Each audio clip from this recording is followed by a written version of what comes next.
DevOps in a bureaucracy. So what is this? Well, take developers, which again is you, and then take operators, right? Those are the folks who are going to use your actual technology, and now add in staff. Okay, staff can exist and does exist at every single echelon. Okay, what is an echelon, right? So it's the layers of bureaucracy from the very bottom level, right? The folks who actually use your tools and technologies all the way up through their local staff, right? The folks who actually issue them technology, and then their next higher headquarters staff, and up and up and up and up. Okay.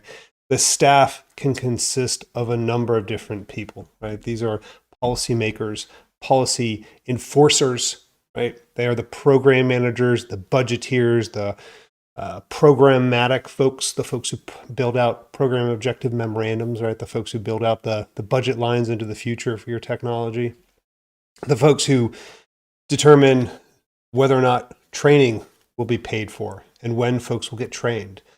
Folks who determine who, right, which actual military operational specialty will use your technology. All of these things get determined, right? A lot of them get determined by people inside the Pentagon. There's a whole ecosystem of folks who make these determinations. And these staff folks really need to be incorporated in your process. And they don't just need to be incorporated in your process, they need to be incorporated in your process of engaging with operators, right? You see how this cycle goes between operations, development, and the staff. And the reason that it's linked up that way is because operators typically don't know their staff, right? If you are a Navy SEAL, an Air Force pilot, a Navy pilot, somebody on a ship or on a submarine, you know your job and you know the person who's directly in charge of you. You don't know the person in the Pentagon who created the budget line that gave you the pencils on your desk. Somebody did that. There's an actual person whose job it is to make that happen. Okay?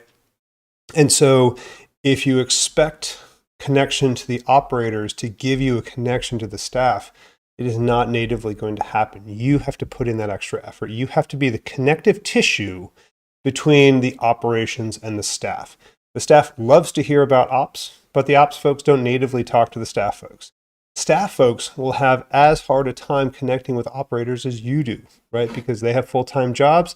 And like I said, operators don't natively go back and talk to staff. It's just not part of their job. It's not part of their sphere of existence. So it's not easy to get connected to the staff folks. It takes some homework, it takes some due diligence, it takes some research and some effort on your side.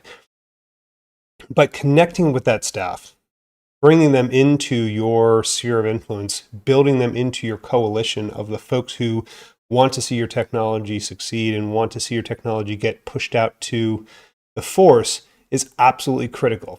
Because if a new piece of technology comes along, there has to be a slew of things, right? It has to be paid for, right? That's one thing that a lot of us focus on, right? What's the program that this is going to go into? What's that program of record? Who's that program manager? Who's that program manager's boss? On top of that goes, where's the training going to come from? Who's paying for the training? Is the program manager paying for the training? Is some training command paying for the training? Is this a one-off thing that doesn't get its own training, or the training has to come with the technology? These are all considerations. These are all things that people go through. Look up .mlpfp, right? That whole slew of evaluations has to take place generally before a new thing becomes a program of record and you get your big payout. Okay. All of the regulatory compliance, and everyone talks about authorities to operate, right? Because everyone's talking about the cloud. You have to get an authority to operate on a local level too, right?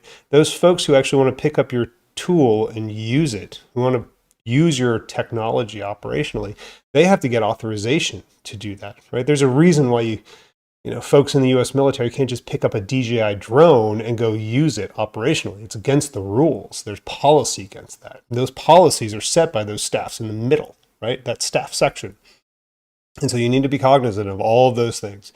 Same thing goes if your thing is going to transmit radio frequencies in any way. I don't care if it's 2.4 gigahertz, completely commercial. You have to go through somebody in that staff section to get that authorized for those folks at the edge to be able to use it. And again, those folks at the edge don't necessarily know who those folks are.